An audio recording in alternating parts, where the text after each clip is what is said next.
안녕하십니까. 상쾌한 하루의 시작 JTB 아침 뉴스입니다. 전북은 오늘 대체로 구름 많은 날씨가 이어지겠습니다. 낮 기온은 전주와 익산이 31도 안팎까지 오르고 대부분 지역이 30도를 웃돌아 한낮에는 덥겠습니다. 오후에는 소나기가 오는 곳도 있겠습니다. 예상되는 비의 양은 5에서 40mm입니다.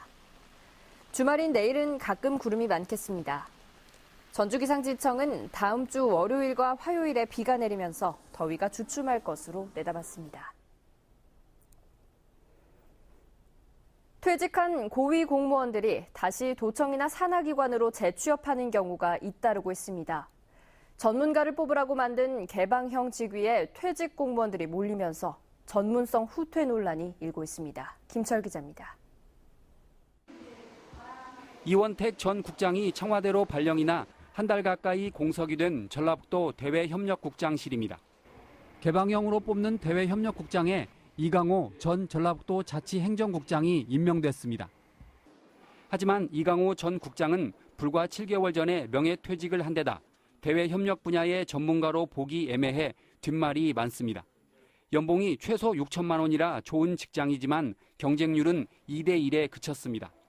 어차피 도청 공무원이 뽑힐 거라는 소문이 공공연한 비밀이라 외부 전문가들이 응하지 않기 때문입니다. 당초 개방형 공개 모집으로 노린 전문성은 떨어질 수밖에 없습니다.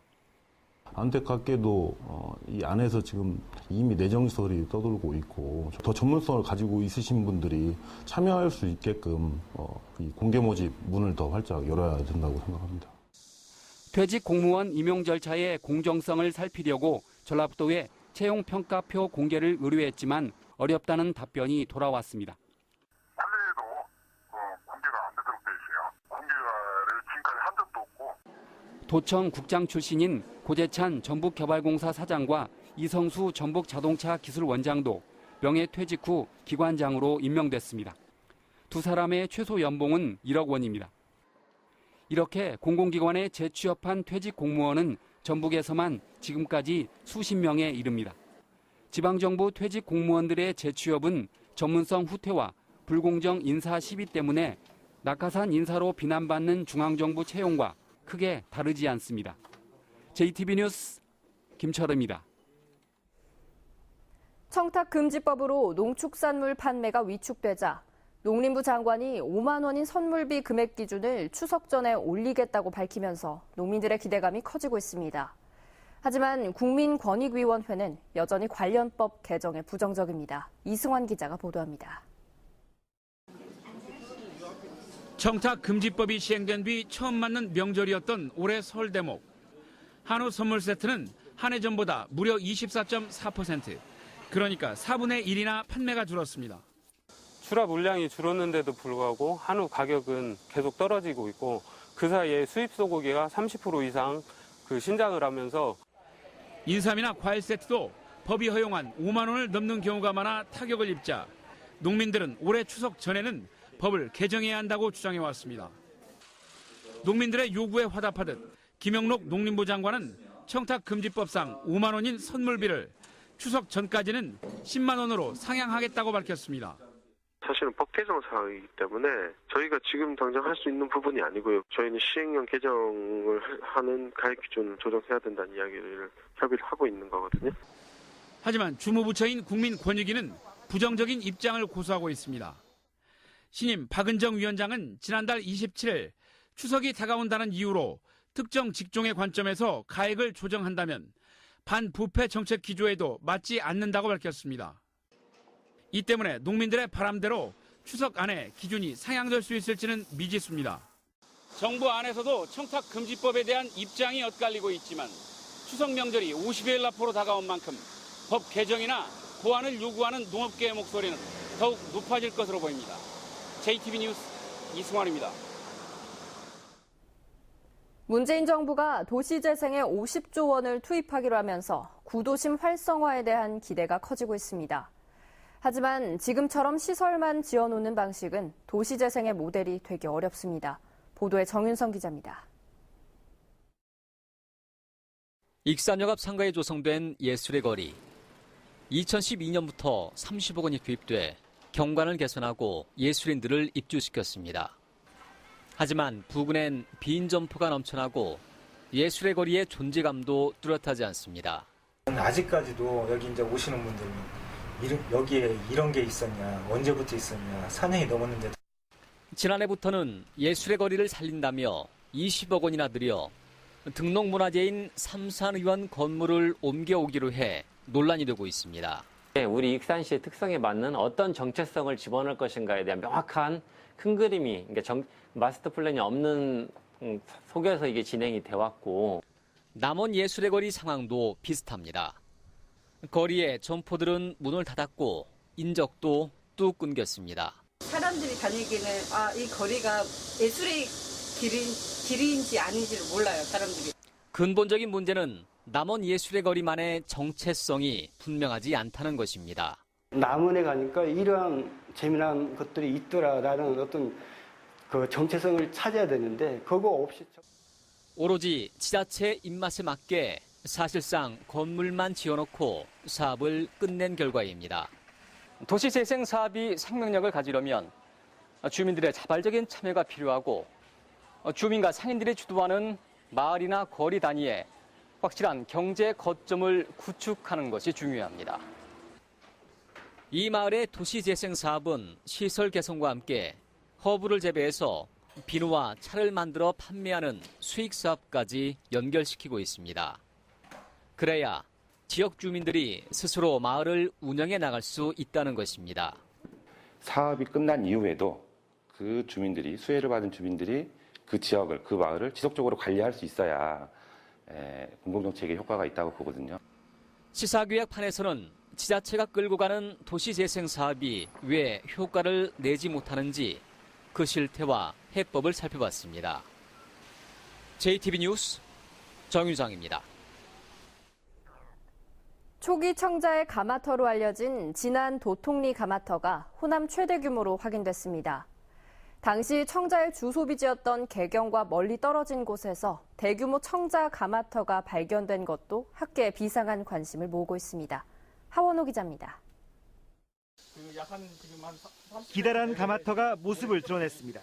불을 피우는 가마 입구부터 연기가 빠져나가는 연도부까지 전체 길이가 43m에 이릅니다. 이곳 진안 도통리 중평 청자 가마터는 지금까지 발견된 초기 청자 가마 유적으로는 호남 최대 규모입니다. 주목할 만한 부분은 가마 내부입니다. 청자를 굽던 가마는 벽돌에서 진흙으로 바뀌는데 도통리 가마터는 두 모습을 동시에 갖추고 있습니다. 벽돌 가마로 먼저 시작해서 진흙 가마로 개축이 된 이런 양상은 이 도통리 가마터가 처음의 예입니다. 그래서 이 청자 제작 기술의 변천 과정을 연구하는 데 있어서는 아마 앞으로 핵심적인 자료가 될 거라고 생각합니다. 초기 청자의 가마 구조인 벽돌 가마는 당시 청자의 주 소비지였던 개경 주변에서만 발견됐는데 한강 이남에서 확인된 것 역시 매우 이례적인 일입니다. 멀리 진안에서 이러한 중서부 지역에서 볼 수 있는 가마가 발견되었다고 하는 것이 굉장히 큰 의미가 있다고 생각이 되고요. 개경과 멀고 해상 운송도 어려운 내륙 깊숙한 곳에서 대규모 벽돌 가마가 발견됐다는 건 진안 주변에 청자를 소비할 만한 정치 세력이 있었다는 걸 의미하기 때문입니다. 이곳 주변에는 아직 발굴되지 않은 가마터가 더 있습니다. 진안 도통리 가마의 조성 시기와 청자의 유통 경로 등을 확인하기 위한 추가 발굴 조사와 후속 연구가 과제로 남았습니다. JTB 뉴스 하원호입니다. 대학생들이 직접 제작한 자동차로 짜릿한 레이싱을 펼치는 대회가 군산에서 개막했습니다. 이들이 내놓은 경주용 차들은 아마추어의 솜씨라고는 믿기 어려울 정도로 정교하고 견고했습니다. 오정현 기자가 다녀왔습니다.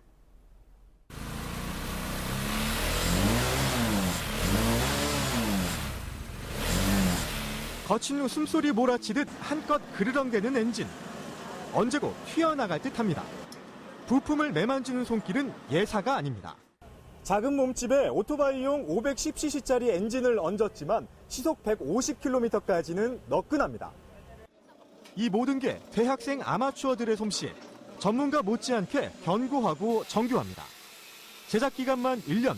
오직 자동차에 대한 열정과 노력이 있었기에 가능했습니다. 연습을 하다가 핸들이 휘었던 적이 있는데 그때 이제 부품을 공수하는 와중에 이제 대구에 부품이 있다고 해가지고 새벽같이 갔다 와서 간신히 대회를 무엇보다 이게 이제 열정이 있지 않으면은 힘들지 않을까. 올해로 11번째를 맞은 대회에는 102개 대학에서 186개 팀 모두 2,300여 명이 참가했습니다. 흙먼지를 헤치고 비포장 트랙을 도는 바하 부문과 아스팔트 위를 질주하는 포뮬러 부문 등 모두 4개 부문에서 실력을 겨룹니다. 마지막 내구 경기할 적에는 최소 40에서 50km 이상을 뛰거든요. 그래도 출품 차량들 중에 거의 한 80%가 완주하는 그런 케이스입니다. 그러니까 학생들이 생각보다 아주 차를 자연스럽게 만들고 있습니다. 자기들이 용접하고 절단하고 밴딩해가지고 만든 차들이 폭발하는 내연기관의 열기도 지독하게 내리쬐는 한여름 떼약볕도 이들의 열정만큼 뜨겁진 않습니다. JTB 뉴스 오정현입니다. 문화체험을 위해 도심 초등학생들이 완주군을 찾았습니다. 남원 춘향골 배가 베트남 수출길에 올랐습니다. 시군 소식 김진형 기자입니다. 도심 아이들이 완주군을 찾았습니다. 농가에서 재배한 채소를 이용해 직접 요리를 하며 지역 음식 문화 배우기에 빠져듭니다. 화산 상호마을과 구이 안덕마을 등 문화체험 마을도 찾아다니며 발효빵 만들기와 별 보기 등 다양한 문화도 접하며 소중한 시간을 가졌습니다. 도농문화교류 사업이 앞으로도 더 활발하게 교류 협력으로 이어지고 서울의 어린이들이 완주군에서 체험한 것을 좋은 추억으로 기억하길 바랍니다. 수출 원예 전문 생산단지에서 재배한 남원 춘향골 배 13톤이 베트남에 수출됩니다. 당도가 높아 맛이 뛰어난 춘향골 배는 연말까지 대만과 홍콩, 뉴질랜드에도 추가로 300톤이 수출될 예정입니다. 온도 차죠. 야간하고 주간 기온 차이 때문에 그 당도가 올라오고 상당히 단단한 것 같습니다. 그래서 맛이 좋고 그래서 대만 쪽이랄지 외국에서 상당히 선호하고 있습니다. 임실 치즈 테마파크에서 열리는 아쿠아 페스티벌이 오는 15일까지 이어집니다. 야외 대형 풀장과 샤워실, 그늘막 등 편의시설도 갖춰 폭염에서 벗어나 가족과 즐거운 추억을 쌓을 수 있도록 했습니다. 순창군이 천혜의 비경을 간직한 섬진강을 배경으로 한 전국 사생 공모전을 갖습니다. 올해로 3번째를 맞는 사생 공모전은 오는 15일부터 원소 교부에 들어가고 10월부터 작품을 접수합니다. JTB 뉴스 김진영입니다.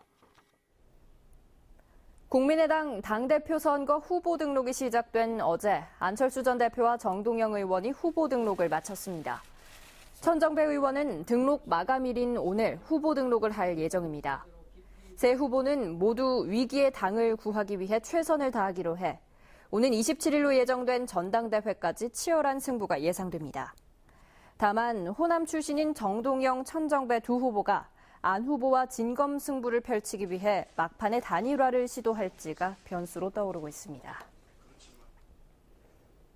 전라도가 군산조선소 가동 중단에 따른 지역 경제 타격을 줄이기 위해 정부에 4조 원 규모의 지원 대책을 건의했습니다. 사업 내용은 고군산군도 해양 관광과 근대 역사문화 시간여행 활성화, 그리고 전북대병원 건립 추진 등입니다. 전라도는 또 조선협력업체의 사업을 다양화하기 위해 용역을 발주하기로 했습니다.